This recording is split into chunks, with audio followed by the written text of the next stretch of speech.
안녕하십니까 사랑하는 국민 여러분, 그리고 의장님과 선배 동료 의원 여러분을 비롯한 김진원 구청장님과 관계 공무원 여러분 반갑습니다.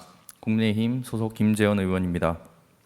저는 지역안전지수에 대해 말씀드리겠습니다. 지역안전지수란 행정안전부가 2015년부터 안전에 관한 국가 주요 통계를 활용하여 지자체 안전 수준을 6개 분야, 화재, 교통, 범죄, 안전사고, 자살, 감염병을 계량화한 수치입니다. 매년 전년도 안전 관련 주요 통계를 이용하여 산출식에 따라 계산하며 지역별, 분야별로 최고 1에서 최저 5까지 등급을 부여합니다. 도입 목적은 안전 수준 측정을 위해 지자체 안전관리 책임을 강화하고 취약 부분에 대해 자율적 개선을 유도하는 것으로 세부 지표로 위의 지표는 사망자 수 또는 사고 발생 건수 등의 결과 지표를 말하고 취약 지표는 위의 지표를 가중시키는 위해 발생 인적 물적 요인을 뜻하며 경감 지표는 위의 지표를 경감하기 위해 사전 방지나 대응을 위한 지표를 의미합니다.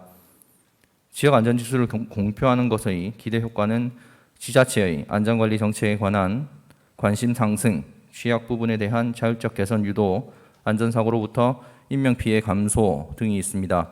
그리고 하위 등급이 없다면 안전지수 양호지역으로 선정되며 전년도 대비 3개 분야 이상 등급 상승 시 개선 정도 우수지역에 해당합니다.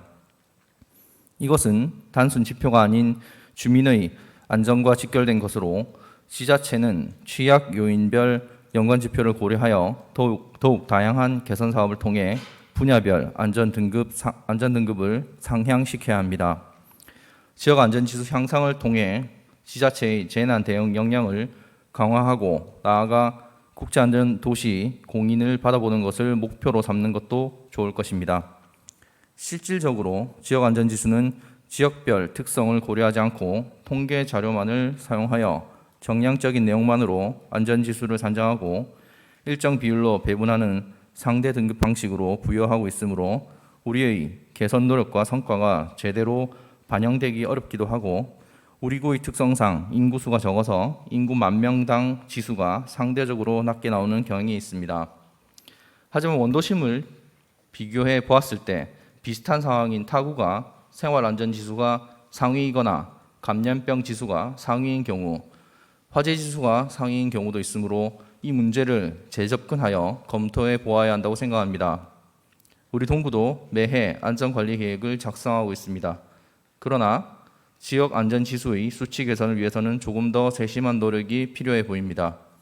그동안은 단기적으로 매년 유사한 사업을 지속, 반복하는 경향도 있었으나 지역 안전지수의 세부 지표에 대한 정확한 분석과 관리 체계에 대한 통합적인 진단, 지역적, 환경적 특성을 고려한 중장기적 관리 계획이 수립되어야 합니다.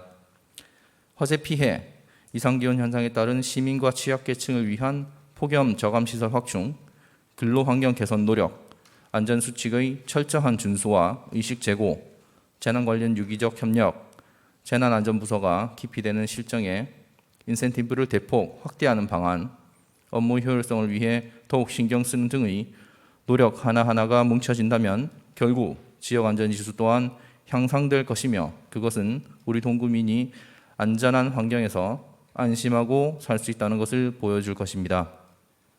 그리고 마지막으로 드릴 말씀은 정부 또한 이 지역 안전지수를 공표하는 데 그치지 않고 실질적인 관리 행동이 필요하다는 것입니다.